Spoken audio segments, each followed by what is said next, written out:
నెహెమ్యా గ్రంథం 7వ అధ్యాయం 1 నుంచి 4 వచనాలు సహాయకరంగా నేను చదువుతూ ఉండగా నాతో కలిసి మీరు కూడా చదవడానికి ప్రయత్నం చేయండి.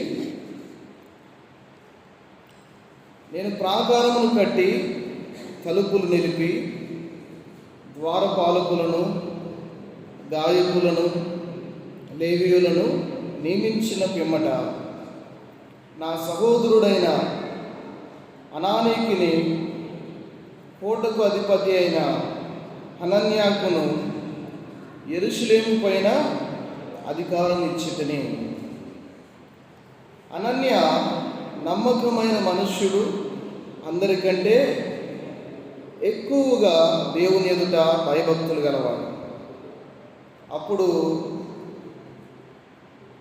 నేను బాగుగా ప్రొద్దెక్కు వరకు యెరూషలేము యొక్క గుమ్మముల తలుపులు తీయకూడదు, మరియు జనులు దగ్గర నిలబడి ఉండగా తలుపులు వేసి అడ్డగడియలు వాటికి వేయవలననియు, ఇదియుగాక యెరూషలేము కాపరుస్తులందరూ తమ తమ కావలి వంతులను బట్టి తమ ఇండ్లకు ఎదురుగా కాచుకున్నటకు కావలి నియమింపవలననియు చెప్పితిని. అప్పటిలో ఆ పట్టణము మిగుల విశాలముగాను పెద్దదిగాను ఉండెను, కానీ దానిలో జనులు కొద్దిగా ఉండేది, ఇండ్లు ఇంకా కట్టబడలేదు. మంచిది, చదవబడిన లేఖనాలు మన వినికిల్లో దేవుడు దీవెనకరంగా మార్చుగాక. మంచిది, ఇప్పుడు మనం చదువుకున్న భాగంలో మనం ఆలోచన చేయగలిగితే ఈ యొక్క అధ్యాయానికి ఒక టైటిల్ మనం పెట్టుకోవచ్చు. ఇక్కడ పనివారుల నియామకం మనకు కనబడుతూ ఉంది. 1వ వచనంలో పనివారుల నియామకం అంశం. అలాగే ఈ భాగాన్ని దాదాపుగా 7వ అధ్యాయంలో చాలా పెద్ద అధ్యాయము, 73 వచనాలు ఉన్నాయి. 1 నుంచి 4 వచనాలు పనివారిని నియమించిన నెహెమ్యా, అలాగే 5 నుంచి 73 వచనాలు ప్రజలను లెక్కించిన నెహెమ్యా. సో ప్రజలను లెక్కించిన నెహెమ్యా. సో ఇక్కడ పనివారుల నియామకం మనం చూస్తూ ఉన్నాం. 1 నుంచి 6 అధ్యాయాలు రీబిల్డింగ్ ద వాల్స్, ప్రాకారాలను కట్టుట. 7 నుంచి 13వ అధ్యాయం వరకు రీఫార్మింగ్ ద పీపుల్, ప్రజల్ని పునరుద్ధరించుట అని మనం మొదటి అధ్యాయం చెప్పుకునేటప్పుడు మనం ఆలోచన చేస్తాం. సో ఈ సెకండ్ పార్ట్లో 7 నుంచి 13 అధ్యాయాల్లో ప్రజలని పునరుద్ధరించాడు నెహెమ్యా. మన ఎజ్రా గ్రంథంలో కూడా rebuilding the temple, reforming the people అంటే అక్కడ మనం గమనించగలిగితే కొన్ని అధ్యాయాలు దేవాలయాన్ని కట్టుట, ఆ తర్వాత జెరుబ్బాబెలు యెహోషువ నాయకత్వములో దేవాలయాన్ని కట్టారు. ఆ తర్వాత ఎజ్రా వచ్చి పీపుల్ని, అక్కడ ఉన్న ప్రజల్ని పునరుద్ధరించినట్లు మనం చూస్తాం, దేవాలయాన్ని, ప్రజల్ని. సో ఇక్కడ మరొక ఎజ్రా రావట్లేదు, కానీ నెహెమ్యానే గోడలు కట్టిన తర్వాత నెహెమ్యానే ఎజ్రా పాత్రని తీసుకుని ఇక్కడ ప్రజల్ని పునరుద్ధరణిస్తూ ఉన్నాడు. నిజంగా ఇక్కడ గొప్ప విషయాన్ని మనం ఆలోచన చేయగలం. సో ఇక్కడ 6వ అధ్యాయంలో పని వారు చక్కగా పూర్తి చేశారు, ప్రాకారాలు కట్టబడ్డాయి. సో నెహెమ్యా పని పూర్తి చేశాను అని అంతట్లో ఆగిపోవట్లేదు. నెహెమ్యా ఏం చేస్తూ ఉన్నాడు, అక్కడ పని కొరకై అక్కడ దిట్టుబాటులో చేస్తున్నట్లు మనం గమనించగలమా. ఎందుకంటే నెహెమ్యా ఎందుకు వారిని కొంతమందిని నియమిస్తూ ఉన్నాడు, ప్రాకారాల కొరకే ఎందుకు నియమిస్తూ ఉన్నాడు మనం ఆలోచన చేస్తే, శత్రువులు ఆ యొక్క ప్రాకారాలు పడగొట్టడానికి అవకాశం ఉంది. సో వారు కట్టేటప్పుడు వాటిని కూల్చాలని వారు ప్రయత్నం చేశారు, ఆపాలని ప్రయత్నం చేశారు. సో ఆ కట్టిన తర్వాత కూడా వారు అజాగ్రత్తగా ఉండక చక్కగా ఒక నాయకుడిగా నెహెమ్యా కొంతమందిని నియమిస్తూ ఉన్నారు. 7వ అధ్యాయం 1వ వచనంలో ఎవరెవరు నియమిస్తూ ఉన్నాడు, నేటి ప్రాకారమును కట్టి తలుపులు నిలిపి ద్వారపాలకులను, గాయకులను, లేవీయులను నియమించిన పిమ్మట అని మనం చూస్తూ ఉన్నాం. ఇక్కడ ముగ్గురు మనం స్పష్టంగా గమనించగలం. ఎవరు? ఒకటి ద్వారపాలకులు, గేట్ కీపర్స్. రెండు గాయకులు మనం చూస్తూ ఉన్నాం. మూడవది లేవీయులను మనం చూస్తూ ఉన్నాం. ఇక్కడ ద్వారపాలకులు అంటే నెహెమ్యా పిల్లలు మనం గమనించగలిగితే యెరూషలేము చుట్టూ ప్రాకారాలు కట్టారు. దాదాపుగా ప్రాకారాలకి 12 గుమ్మాలు ఏర్పాటు చేశారు. సో ఈ ప్రాకారాలకు 12 గుమ్మాలు ఉన్నాయి, అలాగే బురుజులు ఉన్నాయి. పిల్లరా వీటన్నిటికీ ఈ యొక్క గోడని శత్రువులు పడగొట్టకుండా ఉండడానికి ద్వారపాలకులు అవసరం అన్నమాట. సో నిరంతరము దాని కాపుదల అవసరం. అందువల్ల ఇక్కడ ద్వారపాలకుని నియమిస్తూ ఉన్నాడు. అలాగే లోపలికి వెళ్తే, ప్రాకారాలు దాటి లోపలికి వెళ్తే యెరూషలేములో ఏముంది? మందిరం ఉంది. జెరుబ్బాబెలు యేషువ నాయకత్వంలో కట్టిన మందిరం ఉంది. ఆ మందిరం యొక్క పునరుద్ధరణ మనం ఆలోచన చేస్తే అక్కడ సరైన గాయకులు లేరు.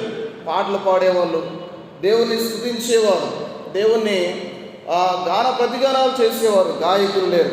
సో గాయకులను కూడా నియమిస్తున్నట్లు మనం చూస్తూ ఉన్నాం. ఇంకంత మాత్రమే కాదు, కానీ మందిర సేవ చేసేవారు లేరు. అంటే లేవీయులు ఇశ్రాయేలు ప్రజలకి దాదాపుగా 12 మంది గోత్రికుల్లో ఒక గోత్రమైన లేవీయులు, వారు తమ జీవితాల్ని లేవీయులు అంకితం చేసుకొని సేవ చేసేవారు. వారు కూడా సరిగ్గా లేని పరిస్థితి. సో నెహెమ్యా వీరందరినీ, అంటే ప్రాకారాలు మొదలుకొని ఇన్సైడ్ వరకు అక్కడ ఉన్న టెంపుల్ వరకు ఆ పునరుద్ధరణ చేస్తూ ఉన్నాడు ప్రజల్లో. వీళ్ళరా ఇక్కడ మొట్టమొదటిగా మనం గమనిస్తే ఆ ద్వారపాలకులు మనం చూస్తూ ఉన్నాం. సో ద్వారపాలకులు చక్కగా వారు కాపలా కాయవలసిన వారుగా ఉండాలంట. సో యెషయా గ్రంథం ఒక మాట చదువుకుందాం. యెషయా గ్రంథంలో 62వ అధ్యాయం 6-7 వచనాల్లో మనం సహాయకరంగా చదువుకుందాం. యెషయా గ్రంథం 62వ అధ్యాయం 6-7 వచనాల్లో, యెరూషలేమా, నీ ప్రాకారముల మీద నేను కావలి వారిని ఉంచి ఉన్నాను. రేయైనా పగలైనా వారు మౌనంగా ఉండరు అని మనం చూస్తూ ఉన్నాము. సో యెరూషలేములో అక్కడ వాస్తవానికి నెహెమ్యా నియమించాడు. కానీ నెహెమ్యా నియమించడానికి దేవుని యొక్క ఉద్దేశం.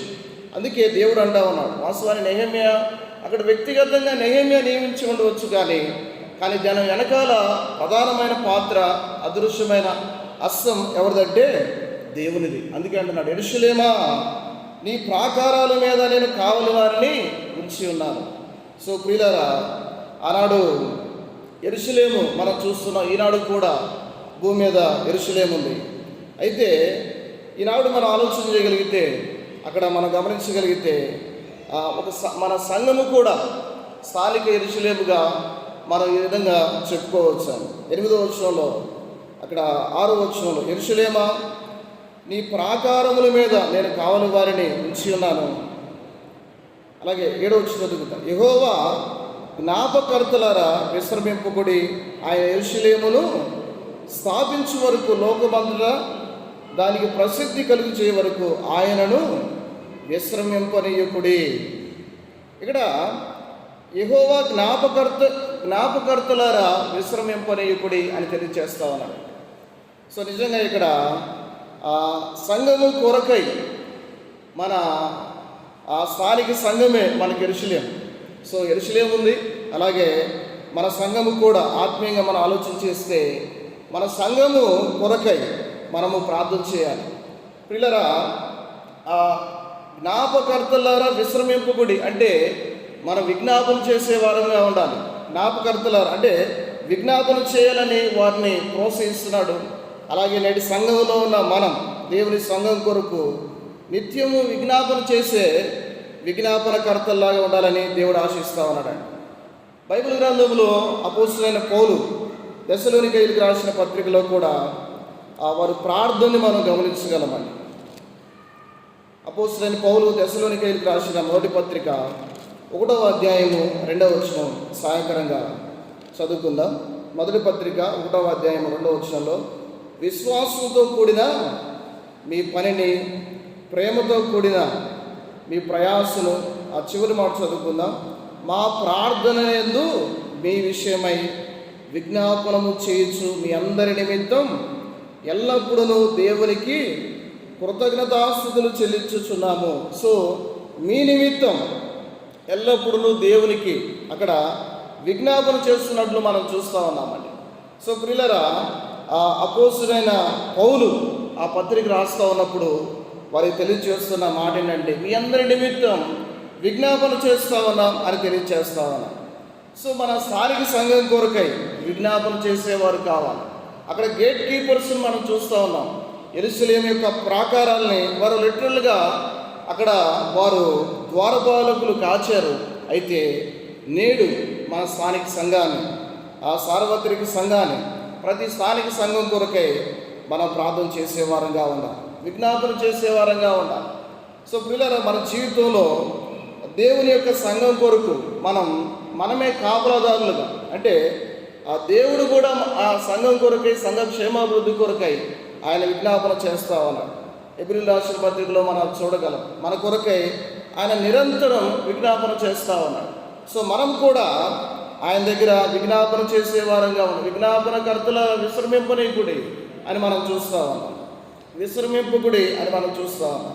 సో మన జీవితాల్లో కూడా విజ్ఞాపనకర్తలుగా, సో మనం కూడా స్థానికంగా విజ్ఞాపన కూడికి పెట్టుకొని మనం ప్రార్థన చేస్తూ ఉన్నాం. శనివారం ఆ రోజు మాత్రమే కాదు, కానీ ప్రభు కొరకై, ప్రభు ఏర్పాటు చేసిన సంఘం కొరకై మన జీవితంలో దేవుడు ఒకవేళ రాత్రిపూట లేపినా మనం లేచి దేవుని సంఘ క్షేమాభివృద్ధి కొరకై మనం ప్రార్థన చేసేవారంగా ఉండాలి.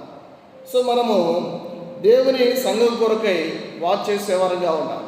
పిల్లరా, ఇక్కడ మనం గమనించగలిగితే అన్నిటి కొరకై ఉంటారు, కానీ విజ్ఞాపన చేయడానికి చాలామంది తక్కువ అన్నమాట. బైబిల్ స్టడీకి ఉంటారు, అలాగే ఆదివారం ఆరాధన సమయంలో ఆరాధన కూడికి ఉంటారు, కానీ విజ్ఞాపన చేసే సమయానికి చాలామంది తక్కువగా ఉన్నారు.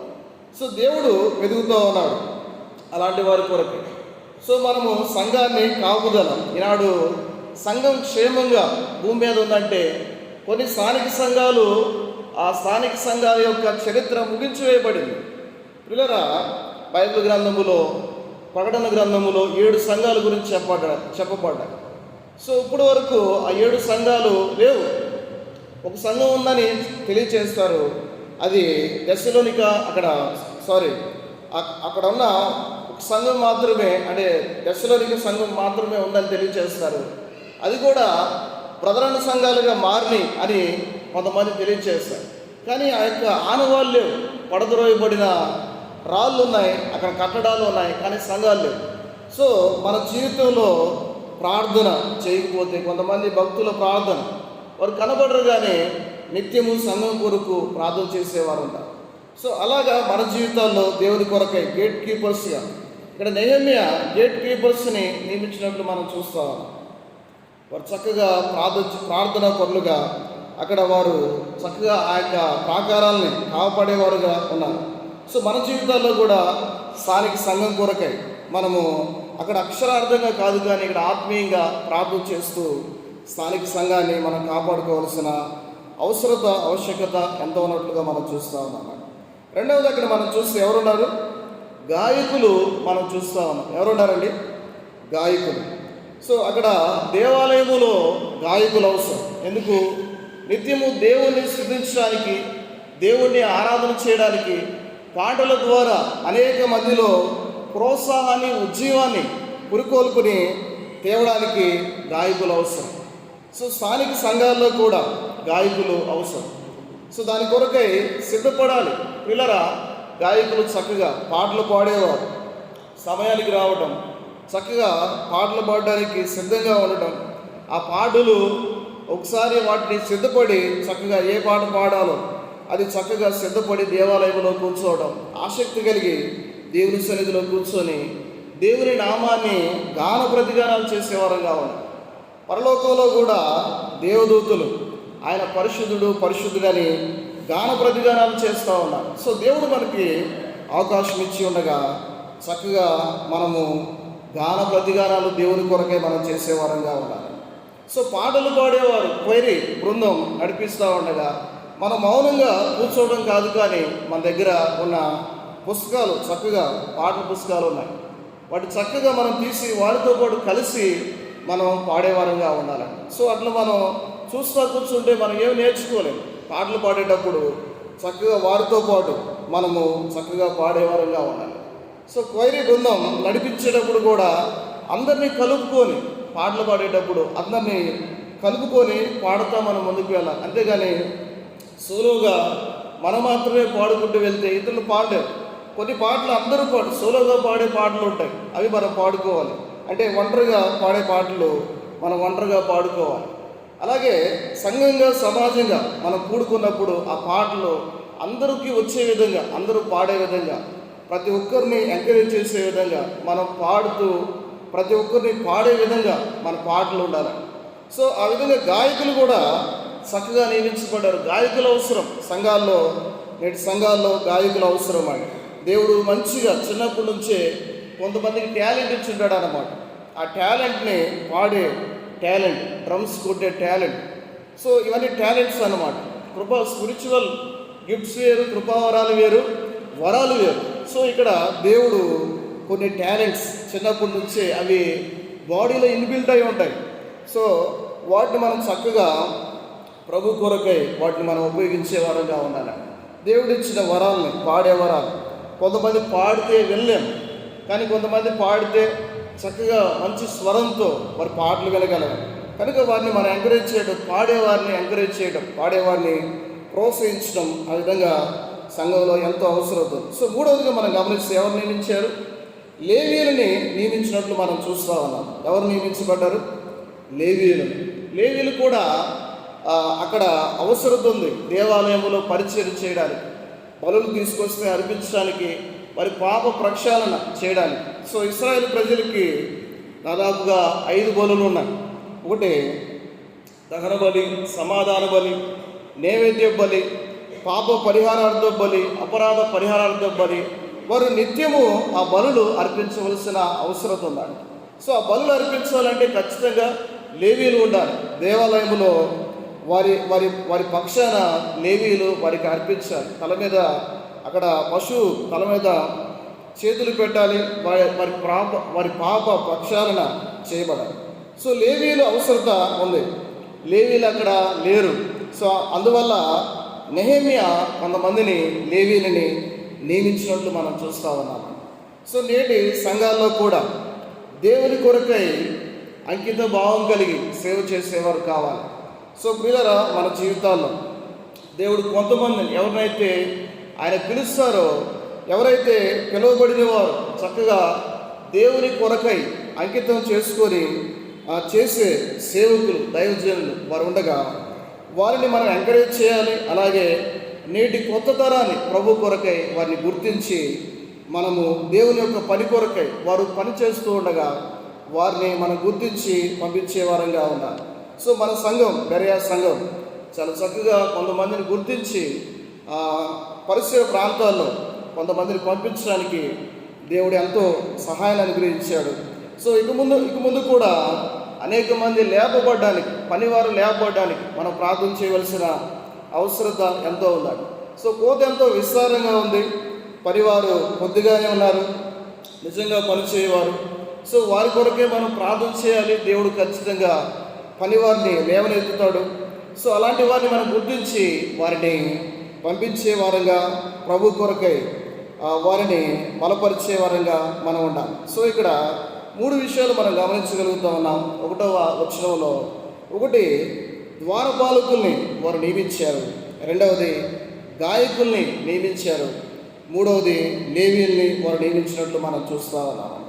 సో ఇక్కడ లేవీయులు అక్కడ మనం గమనించగలిగితే ఓన్లీ పాటలు పాడేవారు, ప్రార్థన చేసేవారు మాత్రమే ఉంటే మరి అక్కడ జీవితాన్ని అంకితం చేసుకొని పరిచయం చేసేవారు లేకపోతే ఉపయోగం ఉండదు.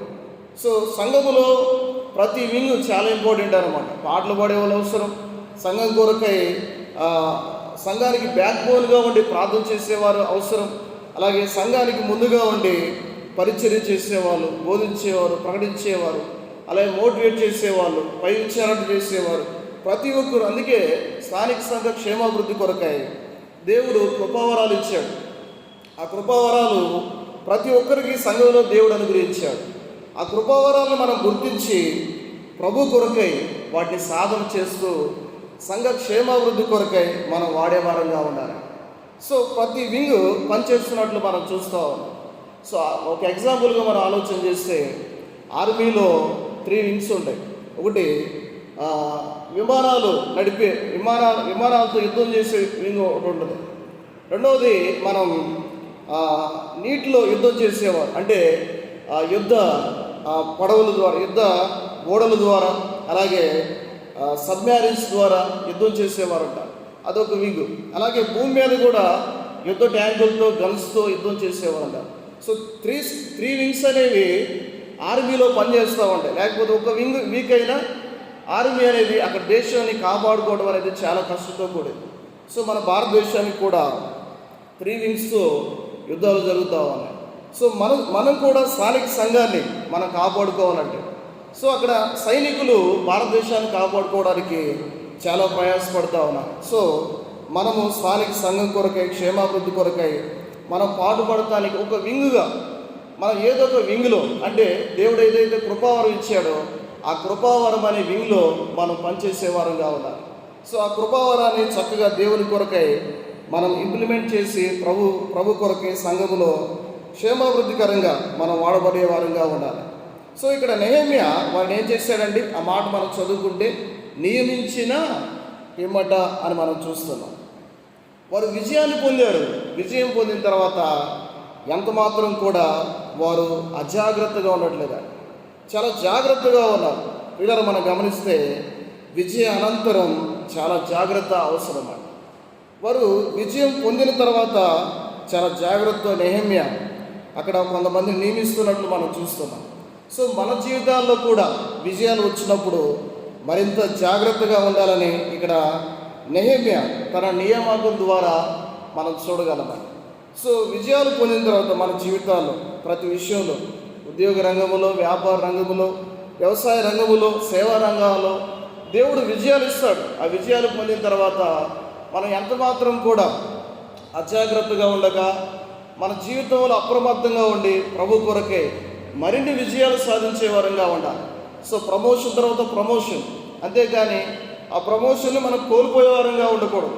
సో మన జీవితాల్లో దేవుడు మన ద్వారా జరిగిస్తున్న పరిచర్య, దేవుడు మనకి అనుగ్రహిస్తున్న అవకాశాలు, వాటిని చక్కగా మనము కాపాడుకునే వారంగా ఉండాలి. సో మన కళ్ళకి, మన నోరుకి, మన చెవులకి, మన మనస్సుకి ఆనాడు వాటికి ఏ విధంగా కాపలాదారులు నియమించారో, ఆ గుమ్మాలకి కాపలాదారులు నియమించారో, సో మనం కూడా కాపలాదారులను పెట్టుకోవాలి. అది ఏంటంటే మన మనసుకు, మన నోరుకి, మన చెవులకి, మన కళ్ళకి ఏంటంటే కాపలాదారులు దేవుని వాక్యము, ప్రార్థన, వాక్యాన్ని ఆచరించడం, ఇవే కాపలాదారులు, గేట్ కీపర్స్ అన్నమాట. సో ఈ విధంగా ఈ కాపలాదారుల్ని మనం ఎంత మాత్రం కూడా, ఆ కాపలాదారులు విశ్రమించారంటే మన జీవితంలో పడిపోవడానికి అవకాశం ఉంటుంది, ఆత్మీయంగా నష్టపోవడానికి అవకాశం ఉంటుంది. సో మన కాపలాదారులైన దేవుని వాక్యం మనం నిరంతరం చదివే వారంగా ఉండాలి. వాక్యాన్ని ధ్యానం చేసుకోవాలి, వ్యక్తిగతంగా ప్రార్థన చేసుకోవాలి, సంఘంగా ప్రార్థన చేయాలి. అంత మాత్రమే కాదు, కానీ వాక్యాన్ని మనం ఆచరిస్తూ ముందుకు కొనసాగుతూ ఉన్నప్పుడు మనం చక్కగా మన యొక్క ప్రాకారాల్ని, మన యొక్క దేహాన్ని మనం చక్కగా కంట్రోల్లో ఉంచుకోగలమని. లేకపోతే నష్టపోయే అవకాశం ఉంది. సో ఏదైనా తోటలో కూడా ఆదాము, అవ్వ వారు నష్టపోతారని అనుకోలేదన్నమాట. సో అజాగ్రత్త వారిని ఏం చేసిందంటే ఏదైనా తోటల్లో అవ్వ చేత, సో సాతాను చేత అవ్వ మోసపరచబడినట్లుగా మనం చూస్తూ ఉన్నాం. వారు చక్కగా జీవిస్తూ ఉన్నారు ఏదైనా తోటలో, కానీ వారు అజాగ్రత్తగా ఉండడం ద్వారా వారు నష్టాన్ని వారి చేతులారా వారు నష్టపోయినట్లు మనం చూస్తూ ఉన్నాం.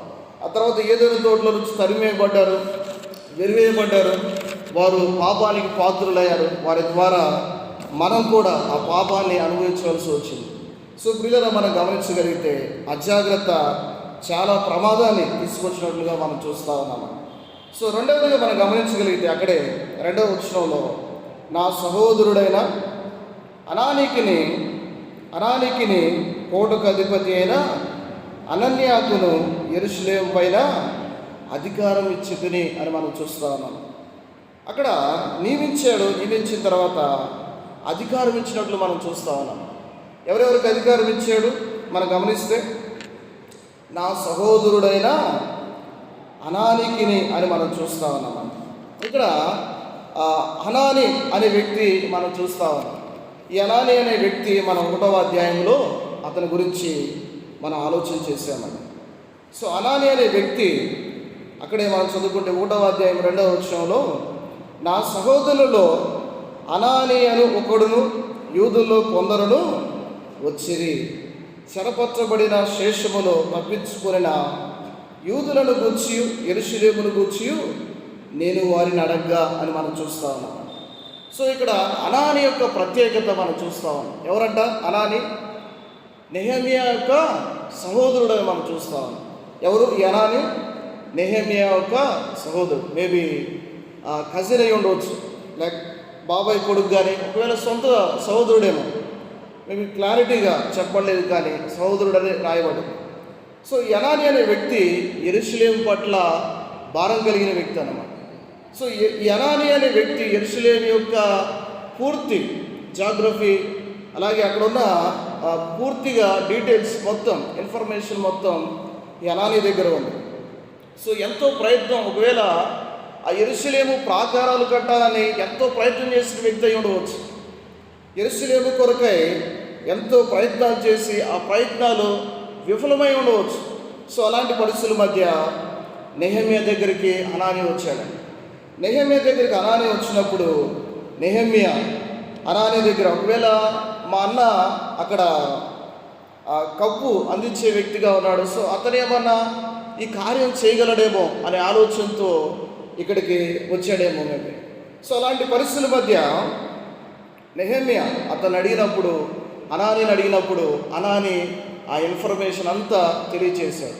సో నెహెమ్యా హృదయములో ప్రేరణ కలగడానికి, సో ఉద్యోగం కలగడానికి, ఇన్స్పైర్ అవ్వడానికి నెహెమ్యా కారణం ఎవరంటే హనాని అని అన్నమాట.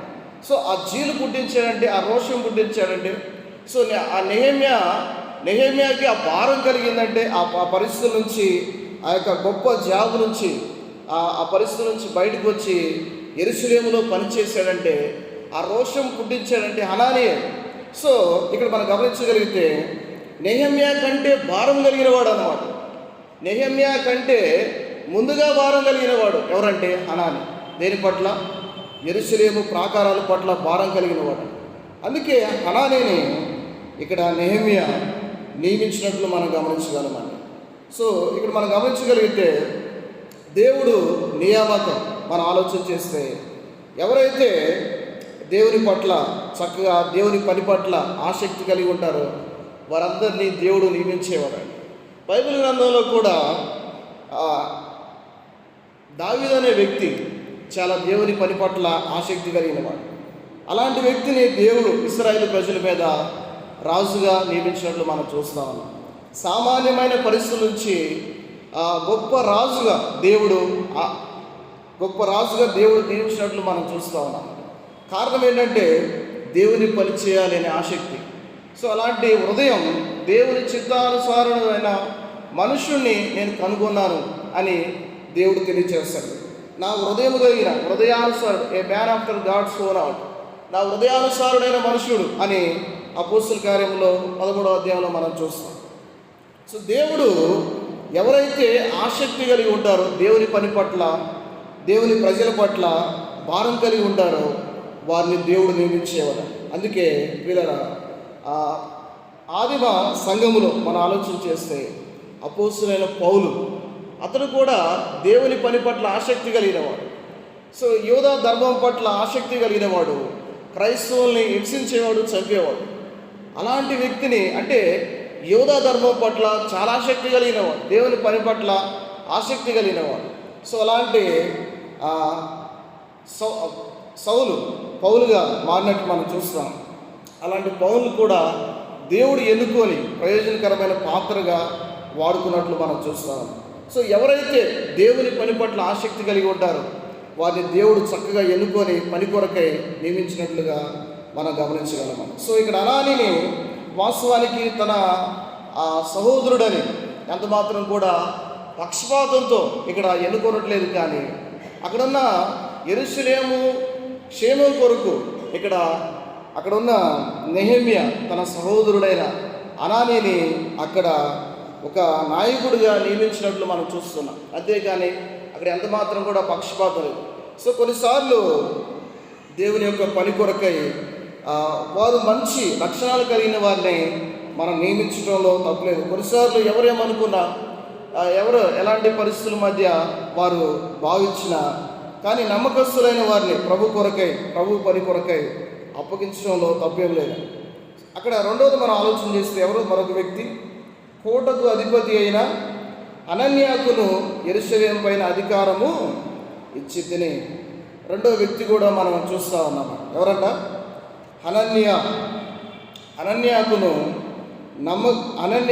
యెరూషలేము పైన అధికారం ఇచ్చి తిని. సో ఈ అనన్య అనే వ్యక్తి మరొక వ్యక్తిని మనం చూస్తూ ఉన్నాం. సో ఈ వ్యక్తికి ఉన్న ప్రాముఖ్యమైన లక్షణాలు ఏంటంటే అక్కడే మనం ఆలోచన చేస్తే, అనన్య నమ్మకమైన మనుష్యుడు, అందరికంటే ఎక్కువగా దేవుని ఎదుట భయభక్తులు కలిగినవాడు. ఈ వ్యక్తి ఎలాంటి వాడంట? ఎందుకు నెహెమ్యా ఆ వ్యక్తిని నియమిస్తూ ఉన్నాడంటే, ఒకటి హనానీని నియమించాడు, తన సహోదరుడైన హనానీని. రెండవది అక్కడ అనన్యాని నియమిస్తూ ఉన్నాడు. కారణాలు మనం చూస్తే చాలా బలమైన కారణాలు ఉన్నాయి. ఏదో ఊరక ఆ వ్యక్తిని నియమించట్లేదు, కానీ దేవుని యొక్క ఆలోచన కలిగి చక్కగా నియమిస్తున్నట్లు మనం చూస్తున్నాం. సో పరిశీలన చేస్తూ అక్కడ ఎవరైతే సూటబుల్ పరచడం, ఎవరైతే చక్కగా ఆ యొక్క ప్రాకారాల పట్ల, యెరూషలేము పట్ల, నగరం పట్ల మంచి బాధ్యత కలిగి, భారం కలిగి పనిచేస్తారో వారిని నియమించాలనే ఆలోచనతో ఇక్కడ నియమించినట్లు మనం చూస్తూ ఉన్నాం. అంటే నమ్మకమైన మనుషుడు, నిజంగా ఎవరి దగ్గర నమ్మకత్వం ఉంటుందో అలాంటి వారిని దేవుడు అధికారిగా నియమిస్తాడని మనం ఆలోచన చేయగలం. నమ్మకత్వం అనేది చాలా ఇంపార్టెంట్ అన్నమాట, ఏ పనిలో అయినా. సో ఇక్కడ హనానీ అనే వ్యక్తి చాలా నమ్మకమైన మనుషుడు అని మనం చూస్తాం. బైబిల్ గ్రంథంలో కూడా ఒక మాట మనం చదువుకుంటే లూకా సువార్త 16వ అధ్యాయం 10వ వచనం సహాయకరంగా చదువుకుందాం. లూకా సువార్త 16వ అధ్యాయము 15వ వచనంలో ఆ మాట, అయినా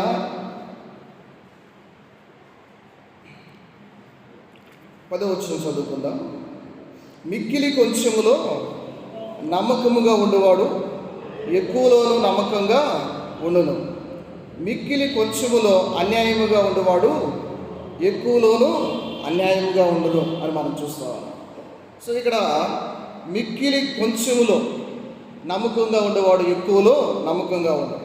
సో దేవుడు కూడా మనం చేసే చిన్న పనుల్లో ప్రియులరా, దేవుడు మనల్ని ఎక్కడైతే ఉంచాడు, ఏ స్థితిలో అయితే ఉంచాడు, ఆ స్థితిలో మనం నమ్మకంగా పనిచేసినప్పుడు దేవుడు మనకి ప్రమోషన్ ఇస్తాడనమాట.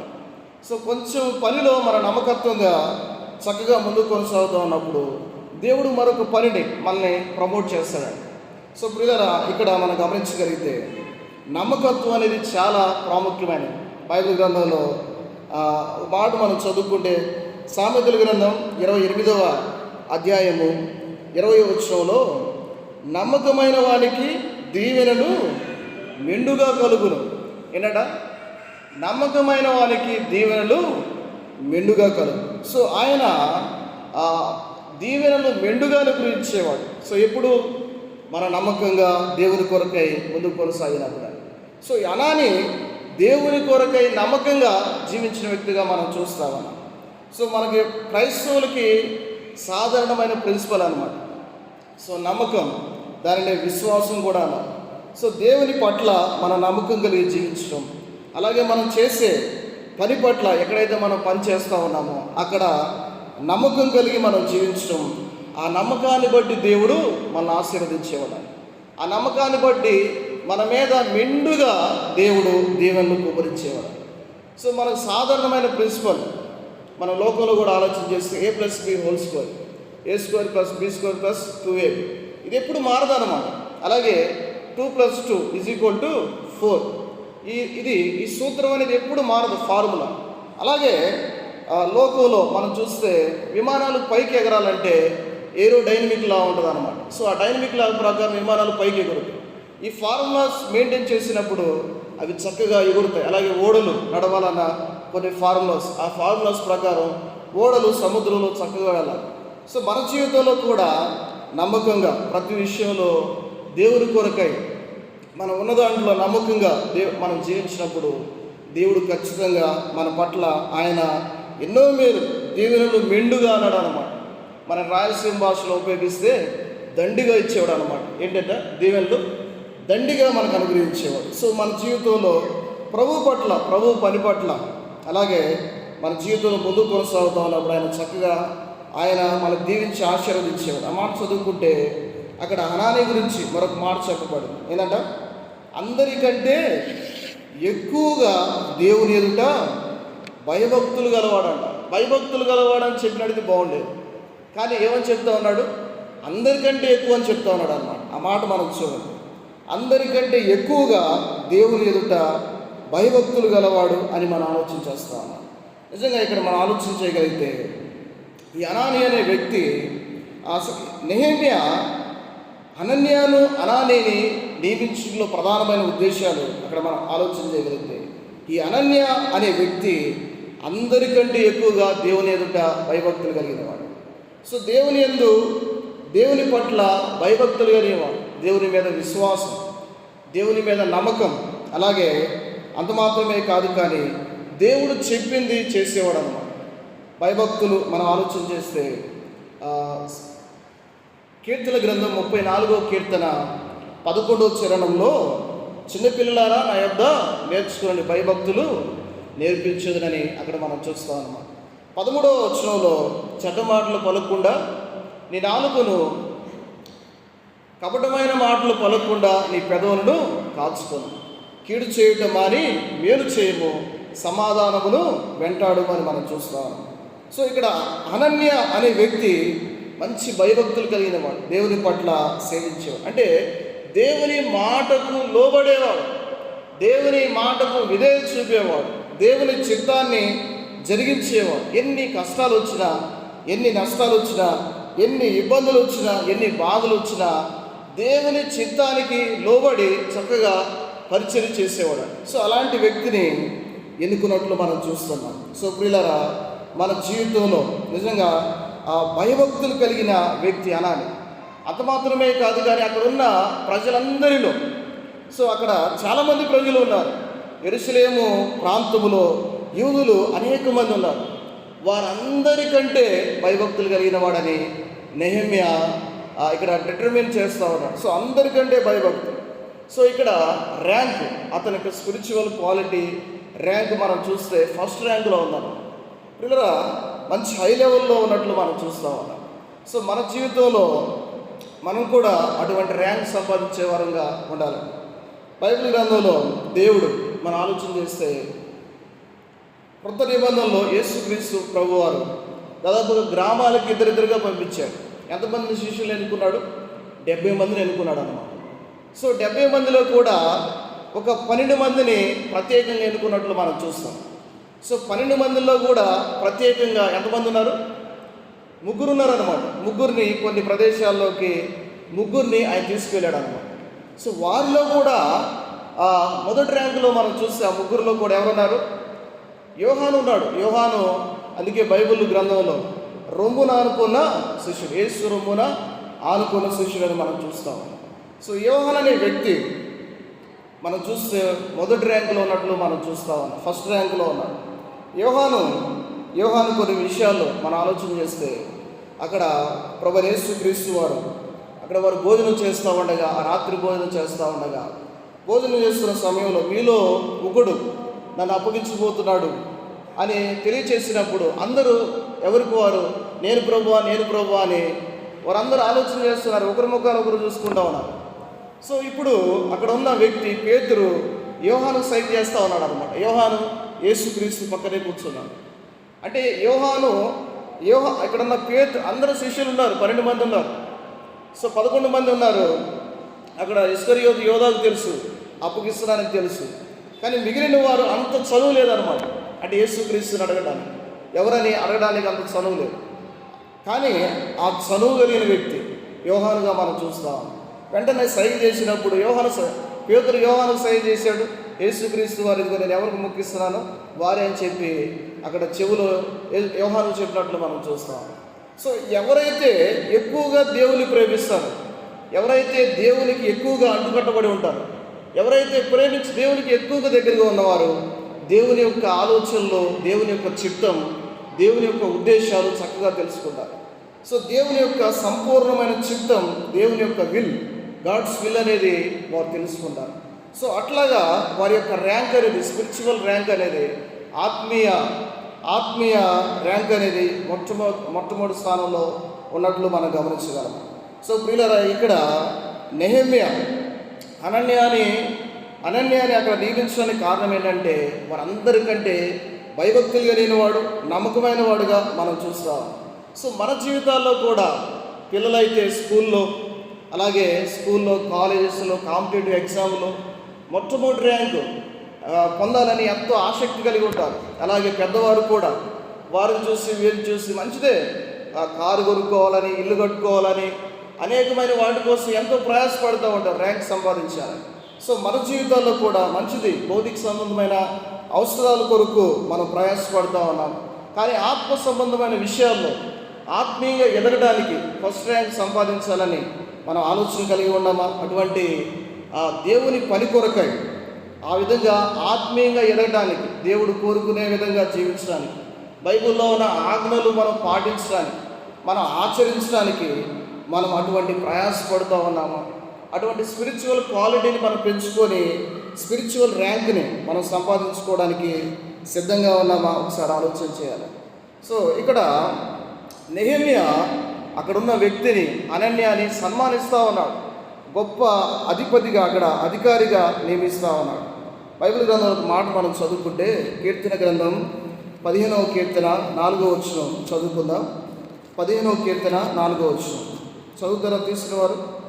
15వ కీర్తన 4వ వచనంలో, అతని దృష్టికి నీచుడు అసహ్యుడు, అతడు యెహోవా యందు భయభక్తులు గలవారిని సన్మానించును అని మనం చూస్తూ ఉన్నాం. సో యెహోవా నీ గుడారంలో అతిథిగా ఉండదగిన వాడు. సో దేవుని యొక్క గుడారములో అతిథిగా ఉన్నవాడు, దేవునికి ఇష్టమైన వాడు ఏం చేస్తాడంటే, ఆ నీతిమంతుడు ఏం చేస్తాడంటే మంచిగా భక్తి కలిగిన వారిని, నమ్మకం కలిగిన వారిని, భయభక్తులు గల వారిని సన్మానిస్తారని మనం చూస్తున్నాము. సో పిల్లరా, ఇక్కడ యెహోవా యందు భయభక్తులు గల వారిని సన్మానించును.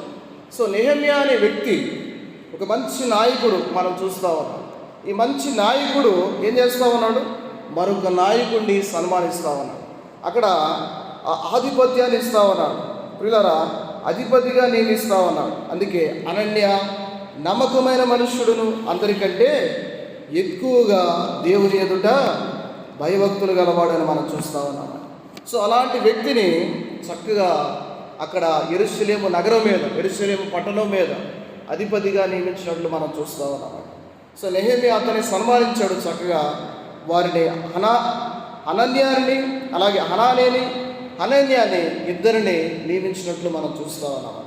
ప్రియులరా, పాలకుల్ని, ద్వారపాలకులు నియమించాడు, గాయకులు నియమించాడు, లేవీయుల్ని నియమించాడు. అంత మాత్రమే కాదు, కానీ పట్టణం మీద మరికొంచెం స్టేజ్ వాళ్ళ మీద ఓవర్సీయర్గా అక్కడ మనం చూస్తే ఎవరు నియమించాడు? అనన్యాని ఇద్దరిని నియమించినట్లు మనం గమనిస్తా ఉన్నాం. సో ఎలాంటి వారిని ఎంతమాత్రం కూడా నియామకంలో ఎంతమాత్రం కూడా అక్కడ మనం చూస్తే బంధుత్వం కానీ, అంటే బంధుత్వపు ఆలోచనలు కానీ ఎంతమాత్రం కూడా లేవు, ఎంతమాత్రం కూడా పక్షపాతం లేదు, ఎంతమాత్రం కూడా అనాలోచనలు లేవు. దేవుని యొక్క ఉద్దేశాలు నెరవేర్చేవారిని, దేవుని కొరకై ప్రయాసపడేవారిని ఆలోచన చేస్తూ నియమించినట్లుగా మనం చూస్తూ ఉన్నాం. సో నియామకం అనేది ఒక మంచి లీడర్గా, మంచి నాయకుడిగా మంచి నియామకాన్ని ఏర్పాటు చేసినట్లు మనం చూస్తూ ఉన్నాం. సో స్థానిక సంఘాల్లో కూడా అలాంటి వారు అవసరం. సో అలాంటి వారిని చక్కగా భవిష్యత్తులో వారిని మనం గుర్తిస్తూ వారిని చక్కగా ప్రభు కొరకై పరిశీలిస్తూ స్థానిక సంఘ క్షేమాభివృద్ధి కొరకై అనేక మందిని, పరిచారకుల్ని, పెద్దల్ని సేవకులు అనేక మందిని ప్రభు కొరకై, సంఘం కొరకై మనం పరిశీలించే వారంగా ఉండాలి, వారిని నియమించే వారంగా ఉండాలి. సో ఒక కంపెనీలో, ఒక మంచి ఎంఎన్సి కంపెనీలో CEO, చీఫ్ ఎగ్జిక్యూటివ్ ఆఫీసర్, ఆ వ్యక్తి ఏం చేస్తాడు, మంచి మేనేజర్ని సెలెక్ట్ చేసుకుంటాడు అనమాట. సో కంపెనీ దివాలా తీయకుండా ఉండాలంటే మంచి మేనేజర్స్ అవసరం. అలాగే దేవుని యొక్క సంఘం క్షేమాభివృద్ధి చెందాలంటే నమ్మకమైన వారు, దేవుని యందు భయభక్తులు కలిగేవారు, దేవునికి పని కొరకై ప్రయాసపడేవారు, మంచి జీలు కలిగిన వారు, అలాంటి వారు ఉంటే చక్కగా సంఘం క్షేమాభివృద్ధి చెందడానికి అవకాశం ఉంటుందండి.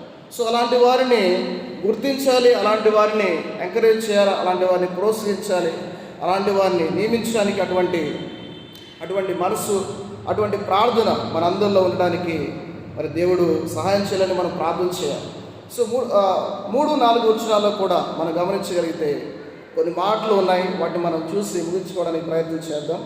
3-4 వచనాలు చూద్దాం. అప్పుడు నేను బాగుగా ప్రొద్దెక్కు వరకు యెరూషలేము యొక్క గుమ్మములు, తలుపులు తీయకూడదు, మరియు జనుల దగ్గర నిలబడి ఉండగా తలుపులు వేసి అడ్డగడియలు వాటికి వేయవలననియు, ఇదియుగాక యెరూషలేము కాపురస్తులందరూ తమ తమ కావలి వద్దులను బట్టి తమ ఇండ్లకు ఎదురుగా కాల్చుకున్నటకు కావలి నియమింపవలననియు చెప్పితిని. సో నెహెమ్యా ఇక్కడ నగర ద్వారాలు ఎప్పుడు తెరవాలి, ఎప్పుడు మూయాలి, ఎవరు కాపలా కాయాలి అనేవి స్పష్టంగా వివరిస్తున్నట్లు మనం చూస్తూ ఉన్నాము. సో ఇక్కడ ఒక మంచి ప్లాన్, ఆ నగరం పట్ల, ఆ పట్టణం పట్ల ఒక మంచి భవిష్యత్ ప్రణాళిక మనం చూస్తాం. ఎప్పుడు తెరవాలి, ఎప్పుడు మూయాలి ఆ యొక్క ద్వారాలు, అలాగే ఆ పట్టణంలో ఆ గుమ్మాల దగ్గర ఎవరు కాపలా కాయాలి అని అక్కడ వారిని నియమిస్తున్నట్లు మనం చూస్తూ ఉన్నాము. సో ఇక్కడ ఒక క్రమం మనం చూస్తూ ఉన్నాం. సో మన జీవితంలో మన కుటుంబంలో, మన పనిలో చక్కటి క్రమశిక్షణ అవసరం అన్నమాట. సో క్రమశిక్షణ లేకపోతే ప్రియులారా మనం చక్కగా దేవుని కొరకై మనం పని చేయలేం. సో క్రమశిక్షణ ఎంతో అవసరం, అలాగే దేవుని జ్ఞానంతో నడుచుకోవాల్సిన అవసరం ఎంతో అవసరం. సో ఒక క్రమశిక్షణ కలిగి మనం పనిచేసేవారు, క్రమశిక్షణ ఏర్పాటు చేశాడు. 4వ వచనంలో మనం చూస్తే అప్పటిలో ఆ పట్టణం మిగుల విశాలముగాను పెద్దదిగాను ఉండేది, కానీ దానిలో జనులు కొద్దిగా ఉండని, ఇండ్లు ఇంకా కట్టబడలేవు. సో ఇక్కడ ఇల్లు ఎక్కువ లేవు, కొద్ది మంది జనం ఉండాలి. అలాంటి పరిస్థితుల మధ్య ఏం చేస్తూ ఉన్నాడు, 5వ వచనం నుంచి 73వ వచనం వరకు కొంతమందిని అక్కడ ఏం చేస్తూ ఉన్నాడంటే ప్రజలను లెక్కిస్తూ ఉన్నాడు. సో ఇదంతా చాలా పెద్ద టాపిక్ అన్నమాట. సో ఇంటికి వెళ్ళి మీరు చదువుకోండి. ఇక్కడ 5వ వచనం నుంచి 73వ వచనం వరకు అక్కడ మాట మనం చదువుకుంటే, నా దేవుడు నా హృదయంలో తలంపు పుట్టింపుగా. 5వ వచనం మనం చూస్తే ఏం చేస్తూ ఉన్నాడు, నా దేవుడు నా హృదయంలో తలంపు పుట్టింపుగా. సో దేవుడు హృదయంలో భారాన్ని కలిగిస్తూ ఉన్నాడు, తలంపును పుట్టిస్తూ ఉన్నాడు.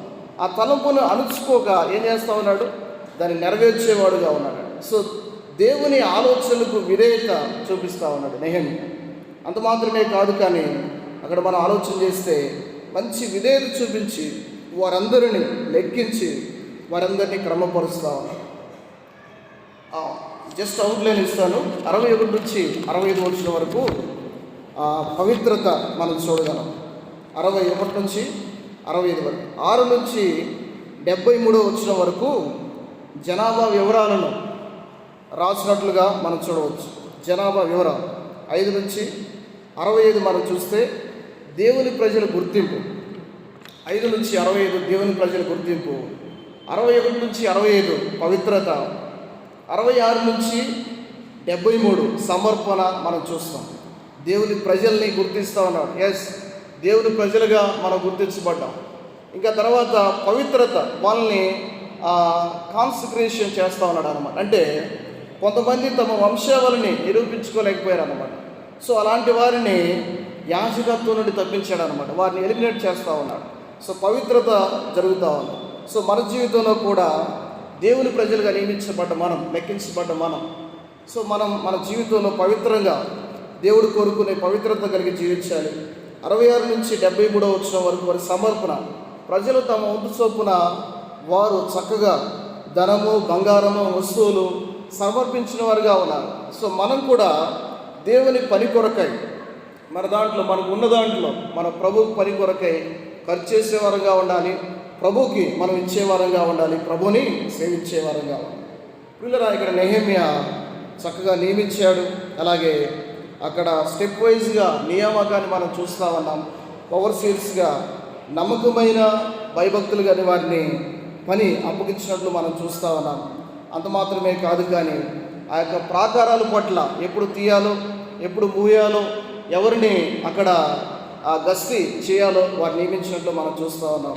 అంత మాత్రమే కాదు, కానీ సుదీర్ఘంగా అవన్నీ ఎజ్రా రాసిన విషయాలని లెక్కింపుని తీసుకొచ్చి చక్కగా నోట్ చేస్తూ ఈ గ్రంథములో ముద్రించినట్లు మనం చూస్తాం. కొన్ని వేరియేషన్స్ ఉన్నాయి. కొంతమంది ఇక్కడ లేరు, కొంతమంది ఉన్నారు. సో చిన్న చిన్న మార్పులు ఉన్నాయి. ఎట్టకేలకు నెహెమ్యా ఆ వివరాలని రాసిన వ్యక్తిగా 7వ అధ్యాయంలో మనం చూస్తున్నాము. సో దేవునిలో గుర్తింపు కలిగి, పవిత్రత కలిగి, దేవునితో సమర్పణ కలిగి మనం జీవించడానికి, అలాగే చక్కటి పని చేయడానికి నెహెమ్యా వలె నిష్పక్షపాతంగా చక్కగా మన జీవితంలో కూడా పక్షపాతం లేకుండా చక్కగా జీవించడానికి, ప్రభు కొరకై మరింతగా ప్రయాసపడటానికి పరిశుద్ధాత్మ దేవుడు సహాయం చేస్తాడు.